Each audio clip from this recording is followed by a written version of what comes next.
Seja muito bem-vindo, seja muito bem-vinda ao ESTB Explica, um podcast para entender as categorias que moldam o discurso tributário. O programa é uma iniciativa da Escola Superior de Tributação de Brasília, a ESTB, um espaço dedicado ao ensino, à pesquisa e à disseminação de um olhar mais amplo e crítico sobre o campo da tributação. Eu sou Márcio Augusto Campos, coordenador acadêmico da ESTB, e o nosso objetivo aqui não é apenas explicar termos técnicos, mas questionar os modelos de pensamento que estruturam um discurso sobre a tributação. Nos últimos episódios do ESTB Explica, nós percorremos uma trajetória voltada à formação histórica do discurso tributário. Nós partimos de uma visão genealógica da tributação, passamos pelo nascimento do campo tributário, examinamos a emergência de um discurso jurídico sobre a tributação, e, mais recentemente, reconstruímos o processo de internacionalização da tributação e os seus discursos. O ponto comum desse percurso foi demonstrar que a tributação não se limita apenas à cobrança de tributos, mas que o direito tributário vai muito além de sua aplicação de normas, vai além da ideia de que a tributação corresponde apenas a tratados, convenções modelos, regras de conexão entre diferentes jurisdições e por aí vai. Em todos esses casos, nós procuramos demonstrar que a tributação ela é parte de uma experiência social muito mais ampla. A tributação é um fenômeno social, ela é um fenômeno material, porque afeta patrimônios, transfere riqueza, condiciona comportamentos, produz efeitos concretos na vida social, mas ela também é uma construção intelectual, porque só se torna reconhecível a tributação a partir de categorias, narrativas, instituições, justificativas e formas específicas de classificação. E a passagem de uma exação qualquer, de uma exigência qualquer, para uma tributação juridicamente compreendida, não ocorre de maneira espontânea, não ocorre de maneira natural. Ela exige uma linguagem capaz de distinguir tributo de confisco, preço, multa, oferenda, contribuição religiosa ou simples exercício da força, a simples tomada do patrimônio pela força. É nesse sentido que o discurso tributário não apenas descreve a realidade, mas ele participa da organização da realidade. Essa conclusão, ela nos permite avançar para um novo ângulo de observação. E a partir deste episódio, o problema vai continuar sendo a organização social da riqueza, mas a ênfase vai ser deslocada aqui. Até aqui, nós examinamos sobretudo como discursos jurídicos, discursos econômicos e discursos tributários como uma derivação desses dois, eles organizam a experiência social. A partir de agora, nós vamos começar a examinar como a tecnologia também organiza essa experiência. Esse deslocamento dos discursos jurídico e econômico para o discurso tecnológico não representa abandonar o direito tributário, mas eu veria isso como um aprofundamento do problema que o direito tributário enfrenta quando tenta compreender uma realidade econômica progressivamente reorganizada por infraestruturas digitais. E a pergunta que orienta o episódio de hoje, e num certo sentido vai orientar também os próximos episódios, é a seguinte: do discurso tributário ao design digital. Como a tecnologia reorganiza o mundo social? Essa aproximação, ela pode parecer até um pouco estranha no primeiro momento, né? Porque o discurso tributário parece pertencer ao universo das normas, dos conceitos, dos tratados, das instituições, das disputas interpretativas, ao passo que o design digital, ou discurso digital, como eu gostaria de chamar, ele parece pertencer a um outro universo de códigos, de interfaces, um mundo de algoritmos, de plataformas, de redes. Mas o ponto de contato entre esses dois planos, ou esses dois universos, está no fato de que ambos participam da organização das condutas humanas. Isso é inegável. O direito organiza condutas por meio de categorias normativas. A gente utiliza ideias ou conceitos como competência, sanções, validade, isso é bastante central no discurso positivista, legitimidade, né? Se analisarmos uma perspectiva sociológica, ao passo que, se traçarmos esse paralelo e olharmos para a tecnologia ela também organiza as condutas, só que por meio de dispositivos, de arquiteturas, de padrões tecnológicos, de protocolos, design de interfaces e, obviamente, as possibilidades materiais de ação, que depende muito do momento ou do desenvolvimento tecnológico em um dado momento histórico. Portanto, a tese central deste episódio é que a revolução digital ela interessa ao campo tributário não apenas porque ela cria novos modelos de negócio, isso já é claro, mas também ela altera condições materiais, ela altera as condições discursivas a partir das quais o direito, a economia e a tributação, de modo mais geral, compreendem o processo de geração de riqueza. A questão, portanto, não é apenas saber como tributar empresas digitais. Eu acho que isso já está um pouco ultrapassado. A pergunta que é relevante e muito mais profunda é como podemos compreender a riqueza quando a própria vida social passa a ser organizada por estruturas digitais. E para desenvolver esse argumento, esse episódio ele vai ser dividido dividido em 3 movimentos, como normalmente fazemos. No primeiro, a gente vai retomar o ponto de chegada dos episódios anteriores, que é a ideia de que o discurso tributário organiza a realidade social. No segundo movimento, vamos examinar a tecnologia como uma forma de organização social, ao invés de uma mera ferramenta econômica, como normalmente ela é tratada. E no terceiro, nós vamos introduzir a ideia, né? Vamos ver por que a digitalização modifica o próprio problema da geração de riqueza e como isso desloca as categorias centrais do direito tributário e da tributação internacional. Então vamos lá para o primeiro movimento, né? O que nós aprendemos com o discurso tributário? Bom, quando nós falamos em discurso tributário, não estamos falando apenas de vocabulário técnico, estamos falando de uma forma de selecionar acontecimentos, construir relações entre os acontecimentos, atribuir sentido a determinadas práticas, estabilizar determinadas percepções e por aí vai. Esse ponto acho que ficou claro na formação do campo tributário, né? A tributação moderna não surgiu só porque os estados precisavam arrecadar. Essa necessidade, claro que ela existiu, mas o que se transformou de fato foi a maneira como a transferência compulsória de riqueza passou a ser justificada, como ela passou a ser classificada, integrada a uma determinada compreensão da sociedade. Eu acho que tudo isso ficou claro quando a gente levantou o iluminismo como um momento central na história do desenvolvimento desse discurso. E a formação do discurso jurídico sobre a tributação aprofundou esse processo, né? O direito tributário procurou afirmar sua autonomia diante da economia, isso já no século XIX, né? Não apenas da economia, mas ele procurou afirmar sua autonomia diante de outros ramos jurídicos. Essa autonomia, por outro lado, nunca significou um isolamento completo, ao contrário, o direito tributário sempre precisou preservar uma linguagem jurídica própria, mas sem deixar de dialogar com categorias econômicas, com categorias políticas, institucionais que davam sentido ao seu objeto. Não tem como o direito tributário abandonar a ideia de renda, de propriedade, de capital, de mercado e tentar se fechar em um discurso hermético, né?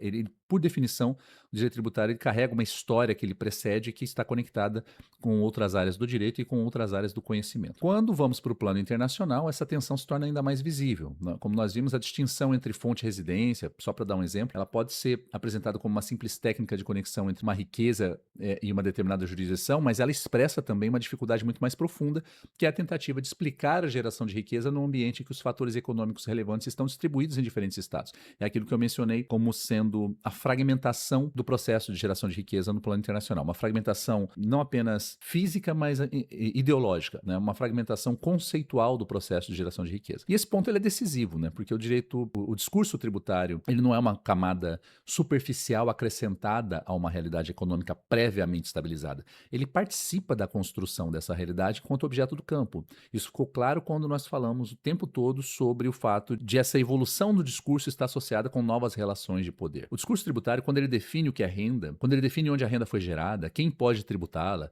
quais são os critérios legítimos, quais não são legítimos, quais instituições podem produzir padrões internacionais, quais não têm essa legitimidade. Quando o discurso tributário faz isso, ele organiza as relações de poder, ele organiza as relações de riqueza, ele estabelece ou pelo menos legitima determinadas autoridades. Então, por isso a técnica tributária nunca é só técnica.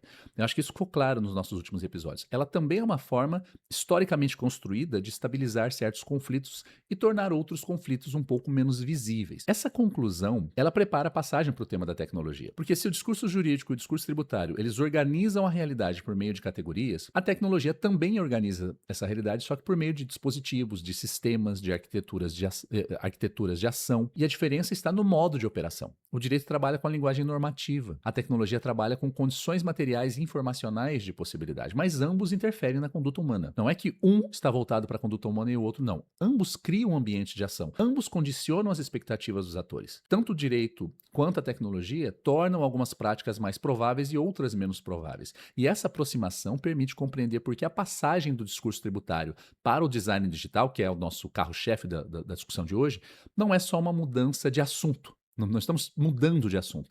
Nós estamos alterando a camada analítica que estamos observando. Estamos indo um pouco mais além do óbvio na relação entre tecnologia e tributação. Então, o que se desloca aqui, a partir desse episódio, é o centro de investigação. Ao invés de simplesmente observarmos como o campo tributário constrói intelectualmente seus objetos, nós vamos passar a observar também como esses próprios objetos são transformados por ambientes tecnologicamente estruturados. Se a tributação depende de uma certa compreensão da riqueza, e se a riqueza passa a ser produzida em ambientes digitais, então a tecnologia deixa de ser um elemento externo à tributação. Ela passa a interferir nas próprias condições de inteligibilidade imprevisibilidade do próprio fenômeno tributário. Ela entra no fenômeno tributário. Acho que isso tem que ficar claro. Para encerrar esse primeiro movimento, né, eu queria fixar essa ideia. Não é que o direito tributário é algo externo à tecnologia e agora temos que colocar, como se costuma dizer no Brasil, né, temos o direito tributário é uma sobrecamada de linguagem, vamos colocá-lo sobre a tecnologia. Não. A tecnologia afeta o próprio processo de geração de riqueza que está íncito no fenômeno tributário. Então, isso tem que ficar claro aqui para os nossos ouvintes. Dito isso, e partindo para o nosso segundo movimento, vamos tentar entender a tecnologia como uma forma de organização social. Para avançarmos nesse argumento, é preciso evitar uma compreensão excessivamente estreita de tecnologia. Não se preocupe se agora isso não ficar muito claro, porque esse tema vai ser retomado. Teremos vários episódios só para falar sobre o que é tecnologia, como a tecnologia evolui, o que é uma revolução tecnológica. Então, vamos ficar aqui apenas na superfície só para tratarmos da relação entre uma coisa e outra. Então, dito isso, normalmente quando falamos em tecnologia, nós pensamos em máquinas, em computadores, em aplicativos, inteligência artificial, que é um assunto da moda, robôs, plataformas, sistemas, enfim. Essa associação ela é compreensível, é normal pensarmos nisso, mas ela tende a reduzir a tecnologia aos objetos tecnológicos mais visíveis em uma determinada época. O risco desse reducionismo, dessa visão estreita, nós analisarmos a tecnologia apenas por seus efeitos econômicos mais imediatos, por exemplo, aumento de produtividade, algo que está muito em voga na agenda dos economistas, a ideia de redução de custos, aceleração de processos, criação de novos mercados, e um assunto que está bastante na moda também, não apenas no mundo da economia, que é a substituição do trabalho humano pelo trabalho tecnológico, vamos dizer assim, né? Essa perspectiva ela é útil, não estou dizendo que ela não valha, ela tem a sua validade, mas ela não é suficiente para compreender a revolução digital em profundidade. Mas antes de perguntarmos o que a tecnologia faz na economia, é preciso primeiro perguntar o que ela é, enquanto forma de relação entre o ser humano, a natureza e a sociedade. É aí que está o ponto central para compreendermos a importância da tecnologia para esse discurso. A vida social nunca existiu fora do mundo físico. Tá? A ideia de vida social, ela é separada do mundo físico, ela é uma abstração, ela serve para facilitar determinados discursos, mas não é possível separar completamente a vida social do mundo físico. Então, mesmo quando o pensamento moderno separou cognitivamente a ordem natural e a ordem social, essa separação nunca anulou a dimensão material da experiência humana. A sociedade, ela sempre foi e continua sendo construída a partir da apropriação, da reorganização e da utilização dos fenômenos naturais. A agricultura depende da domesticação de ciclos naturais. A indústria depende da transformação de energia, da transformação da matéria. A comunicação depende da manipulação de sinais. A computação depende para entrar no assunto que nos é mais caro aqui para esse episódio, a computação depende da conversão de operações físicas em linguagem lógica e, sobretudo, em processamento da informação. Grifem essa expressão, processamento da informação. Então, nesse sentido, a tecnologia aparece como uma mediação entre possibilidades naturais e finalidades humanas. Ela permite que determinados fenômenos sejam capturados, sejam reorganizados, sejam incorporados a práticas sociais e, por isso, não é de todo correto tratar a tecnologia como uma simples coleção de instrumentos, como se fosse um apanhado de objetos. A tecnologia contém uma dimensão intelectual para além dessa dimensão física. Essa dimensão intelectual da tecnologia, ela está ligada a essa compreensão de princípios de funcionamento. Ela não é apenas uma coleção de objetos, ela também invoca a maneira como se percebe a interação desses objetos com o mundo material. Então ela tem essa dimensão intelectual, ela tem essa percepção cognitiva, mas obviamente a contrapartida disso é uma dimensão material. A dimensão material ligada à criação de dispositivos, criação de sistemas e, sobretudo, criação de ambientes capazes de produzir efeitos no mundo, porque ela também não é só uma abstração, né? A abstração sobre como modificar o mundo, ela é um lado da moeda. O outro lado da moeda é efetivamente essa capacidade de produzir efeitos no mundo físico. E essa dupla dimensão da tecnologia, ela explica por que uma transformação tecnológica relevante pode produzir efeitos muito além do setor econômico em que, inicialmente, ela se manifesta. É nesse ponto que a ideia de design ganha importância. Design aqui, vamos deixar claro desde o início, não deve ser compreendido apenas como aparência visual, como muita gente pensa, apenas como composição gráfica, escolha estética. O sentido da ideia de design é muito mais profundo do que isso. Design é uma configuração de possibilidades relacionadas à interface das pessoas com o mundo tecnológico. Não só tecnológico, mas aqui para o nosso caso, sim, tecnológico. Então, a ideia de design, ela passa pela maneira pela qual uma finalidade humana, um princípio tecnológico, tecnológico, um determinado dispositivo e um usuário desse dispositivo, eles são articulados em um ambiente de ação. Então, o design transforma uma possibilidade técnica em uma forma concreta de experiência. Ele define o modo como uma pessoa interage com um sistema, quais caminhos aparecem como naturais, quais alternativas se tornam mais difíceis, quais dados são capturados, quais comportamentos são incentivados. Então, é importante destacar isso. Eu acho que aqui os nossos ouvintes aqui já perceberam. Compreender o design a partir dessa descrição que eu fiz permite aproximar tecnologia e direito sem confundi-los. O direito também é uma forma de organização social. Ele transforma conflitos em procedimentos, ele transforma conflitos em expectativas, transforma expectativas em direitos, ela transforma a autoridade em competência. Ele tira alguns elementos do âmbito da força e coloca no âmbito da validade, qualifica juridicamente determinadas condutas. Só que a diferença é que o direito opera predominantemente pela linguagem normativa, enquanto a tecnologia opera pela configuração dos meios e pelo ambiente de ação. Em um caso, a conduta é organizada por categorias e comandos, enquanto no outro, no caso da tecnologia, estamos falando de arquitetura, estamos falando de possibilidades. A revolução digital, nesse sentido, ela torna essa aproximação especialmente relevante porque a tecnologia digital não se limita a ampliar a capacidade humana de produzir objetos. Olha só, até agora há pouco eu estava falando da tecnologia como um todo. Eu não estava falando de uma tecnologia em específico, eu estava falando de uma característica que perpassa as tecnologias. Mas quando nós olhamos especificamente para a tecnologia digital, quando olhamos para a revolução digital, aí nós temos que olhar com outros olhos, porque a tecnologia digital e a revolução digital, elas ampliam a capacidade de capturar, registrar, processar, organizar a própria vida social. Porque, veja bem, quando as interações humanas são convertidas em dados, quando as preferências das pessoas se tornam padrões informacionais, a vida social passa a ser parcialmente reconstruída sob essa perspectiva informacional, como se estivéssemos decodificando a vida social para um padrão informacional. E aí, nesse caso, a informação deixa de ser um elemento acessório da atividade econômica e passa a ocupar posição central na organização dos mercados, na própria organização das empresas, nas formas de geração de valor. E nesse cenário, a plataforma digital ela não é apenas uma empresa que utiliza tecnologia. Ela também ela também se torna, melhor dizendo, um ambiente de ação. Um aplicativo de transporte não apenas conecta motoristas e passageiros, ele estrutura preços, ele estrutura reputação, ele dispõe sobre disponibilidade, trajetos, avaliações que têm a ver com reputação, remuneração que tem a ver com preço, tempo de espera que tem a ver com o próprio tempo das pessoas. Um marketplace, por exemplo, ele não apenas aproxima vendedores e consumidores, ele não é apenas um intermediário que facilita operações, ele define as regras de participação, ele cria os sistemas de confiança, os critérios de exposição, ele estabelece os meios de pagamento, que isso sim facilita essa interação, mas ele também estabelece os mecanismos de reputação, ele diz o que é válido e o que não é válido nessa relação, aquilo que importa e o que importa na relação. Se pegarmos uma rede social, por exemplo, uma rede social não apenas permite comunicação, ela não é um lugar neutro onde as pessoas naturalmente ou espontaneamente se relacionam, não. A rede social, ela organiza os critérios de visibilidade, os critérios de engajamento, de circulação simbólica, de monetização da atenção, isso é um assunto bastante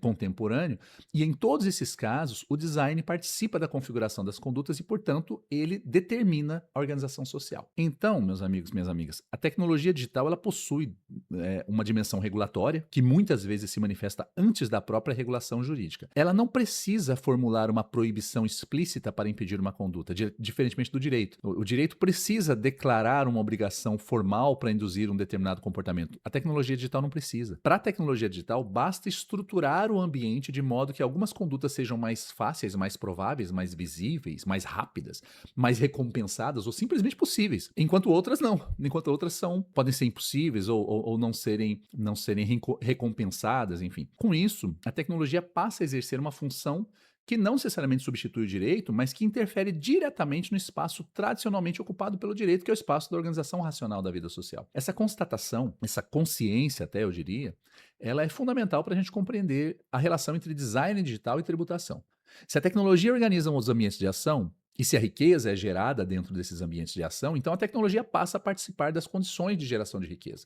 A tributação, por outro lado, incide sobre manifestações de riqueza que já chegam ao campo jurídico profundamente moldadas pelas arquiteturas digitais. Então, olha a conclusão desse raciocínio. O direito tributário, ele não encontra diante de si uma realidade econômica natural, espontânea, mas uma realidade crescentemente desenhada por plataformas, algoritmos, redes, infraestruturas informacionais e por aí vai.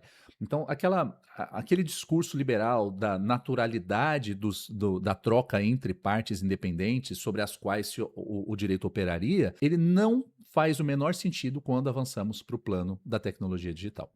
E com isso eu avanço também para o nosso terceiro movimento, que é por que a digitalização muda o problema da riqueza. Mas eu acho que essa conclusão de agora já deu a tônica de onde eu quero chegar com isso, né? A expressão economia digital, ela ao longo desses últimos anos, eu acompanho isso há pelo menos uma década, ela se tornou dominante no debate tributário internacional, né? Agora um pouco menos, mas até um tempo atrás era o assunto inafastável do debate tributário internacional, mas ela pode também produzir uma impressão equivocada. Quando falamos em economia digital, nós corremos o risco de imaginar um setor separado, formado por empresas tecnológicas, plataformas, serviços de nuvem, né, o cloud computing, comércio eletrônico, que era a expressão mais comum até antes de popularizar a ideia de economia digital, a ideia de publicidade online, inteligência artificial, que é o assunto da moda. Então, é muito comum ver a economia digital como esse mundo apartado da economia que não seria digital, da economia brick and mortar, como se diz em inglês, economia física, enfim. E esse recorte ele pode até ser útil para determinadas finalidades práticas, mas ele não é suficiente para compreender o fenômeno da digitalização em sua extensão.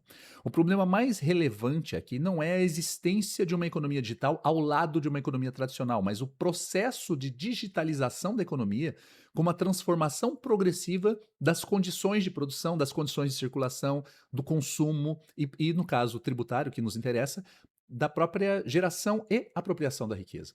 Então, a digitalização ou o processo de digitalização não atinge apenas empresas originalmente digitais, né, empresas nativas digitais. Esse processo transforma a indústria, transforma o comércio tradicional, transforma o trabalho como uma instituição tradicional das relações humanas, transforma os serviços, transforma a moeda, a propriedade, a administração pública, né, que é um assunto talvez um pouco negligenciado, mas que é central, transforma a educação, a cultura e, sobretudo, transforma as relações pessoais, transforma o modo como as pessoas interagem. Então, a sua característica principal, a característica principal da digitalização não está apenas na substituição de meios analógicos por meios digitais. Não é fazer o mesmo agora de modo digital. Ela na verdade, atua na organização informacional das práticas sociais. O que antes se apresentava como uma interação humana, como um comportamento de consumo espontâneo, um deslocamento físico, uma preferência individual ou uma relação de trabalho, a partir de agora pode ser capturado como um dado. Ele pode ser um dado informacional e, portanto, ele pode ser processado em larga escala, pode ser reinserido no ambiente econômico como insumo, como um ativo e, sobretudo, como instrumento de controle. Esse processo, ele altera o modo como a riqueza é compreendida. Como eu disse, a ordem liberal moderna construiu uma imagem dinâmica de riqueza em oposição a visões anteriores mais ligadas à posse de metais preciosos e à concentração direta de recursos pelo soberano. Isso ficou bastante claro quando eu fiz aquela passagem lá do mercantilismo para o liberalismo. Então a riqueza nessa passagem ela passou a ser associada à atividade econômica privada, ao mercado, ao trabalho, ao capital, à propriedade, troca, o sistema de preços, como eu disse que no século XIX passou a ser o elemento central, a ideia de produção. Então, com isso, o discurso tributário como legatário dessa ideologia liberal, ele percebe o Estado como um agente externo ou posterior a esse processo. O Estado garante a propriedade, organiza juridicamente as relações privadas, eventualmente regula os mercados quando necessário, por meio da tributação, por meio da tributação, perdão, por meio da regulação. Aí sim, por meio da tributação, retira parte da riqueza produzida na esfera privada. Só que quando analisamos o processo de digitalização da economia, nós percebemos que esse processo tensiona essa construção porque ele transforma o ambiente em que a riqueza é gerada. O comportamento do usuário deixa de ser apenas uma demanda de consumo e passa a produzir dados. O usuário passa a fazer parte do processo produtivo. A comunicação deixa de ser um simples meio de interação e passa a compor uma infraestrutura econômica. A plataforma ela deixa de ser uma mera intermediária e ela passa a organizar o próprio mercado. Ela se torna parte do mercado, ela se torna o próprio substrato onde o mercado se manifesta. O algoritmo, ele não é apenas um instrumento neutro de processamento, ele passa a interferir na distribuição de visibilidade, na formação de preferências e, consequentemente, no preço, na coordenação de agentes, na captura de valor, e isso é relevante, porque isso foi um debate central no século XIX, que foi enterrado pela revolução ou pelo marginalismo, né, como um processo de pensamento, como uma ideologia de pensamento, como a gente já falou anteriormente, mas que nesse novo cenário ele retoma a sua importância. O debate sobre o valor retoma a sua importância. Não é à toa que a OCDE colocou isso como um elemento central no projeto Base Erosion and Profit Shifting, quando foi discutir sobre aquilo que a própria OCDE chama de alocação dos direitos tributários. Mas enfim, voltando aqui, fechando esse assunto. A riqueza, nesse novo cenário, passa a depender cada vez mais da capacidade de desenhar ambientes digitais nos quais a informação, a atenção, né, para usar a expressão da moda na economia da atenção, a interação, o comportamento passam a ser convertidos em valor econômico, mas valor como um todo. Essa transformação, ou mudança de paradigma, talvez eu chamaria, ela cria uma dificuldade específica para o campo tributário, porque as categorias tradicionais da tributação internacional, ou da tributação em geral, foram construídas a partir de uma determinada compreensão do processo de geração de riqueza. A ideia de território, a ideia de presença, fonte, residência, estabelecimento permanente, para ficar com algumas categorias da tributação internacional, elas fazem sentido dentro de uma gramática que pressupõe uma certa estabilidade entre atividades econômicas, localização, sujeitos, resultados. A digitalização não elimina essas categorias, mas ela desestabiliza a relação entre elas. Uma empresa pode até participar intensamente de um mercado sem presença física tradicional. Os usuários hoje também podem contribuir com a geração de valor sem serem reconhecidos como trabalhadores, como fornecedores, como sócios. Os dados tornam-se economicamente centrais sem se encaixar de maneira fluida, de maneira mais óbvia, nas categorias tradicionais de bens, de serviços, capital, renda, que foram utilizadas para estruturar esse discurso liberal. Então as plataformas, elas não só podem, como elas passaram a organizar o mercado sem se apresentarem como participantes comuns desses mercados. Por isso é que o debate tributário internacional sobre a economia digital não ficou restrito à caracterização formal de pagamentos ou adaptação de dispositivos existentes. Isso ocorreu no início. Foi assim que ele foi visto no início, mas aos poucos ele se deslocou para questões de substância, levantando questões sobre como aplicar tratados aos novos modelos de negócio, mas depois finalizando com uma pergunta sobre a participação econômica significativa dos atores e, consequentemente, dos estados nessa riqueza gerada. E é nesse ponto que o episódio de hoje reencontra o tema dos discursos. A digitalização modifica a fenomenologia da riqueza, mas o campo tributário só consegue lidar com essa transformação por meio das categorias que ele já possui. O campo tributário é refém da maneira como ele vê o mundo. Então, quando essas categorias se mostram insuficientes, o problema não é apenas normativo, como se pensou no início. O problema passa pela necessidade de reconstruir o próprio sistema de ideias que permite ao campo identificar seus objetos. Estamos enfrentando um problema paradigmático no sentido técnico da palavra. A dificuldade de tributar a economia digital não decorre apenas da criatividade empresarial ou da lentidão legislativa, mas decorre do fato de que a realidade econômica digitalizada já não corresponde inteiramente àquelas formas intelectuais herdadas do paradigma anterior. A passagem do discurso tributário para o design digital, ela tem que ser entendida nesse sentido. Essa é a proposta do episódio de hoje. O discurso tributário, embora ele tenha construído historicamente essa linguagem para identificar e organizar as manifestações de riqueza, diante das transformações causadas pela revolução digital, e especificamente pelo design digital, esse discurso ele tem que enfrentar uma reorganização dos ambientes sociais em que a riqueza é produzida. Quando essas duas dimensões se encontram, a tributação passa a enfrentar uma realidade que não pode ser plenamente explicada por categorias criadas para outro tipo de organização econômica. A tecnologia, portanto, não aparece apenas como um objeto a ser regulado ou um setor a ser tributado.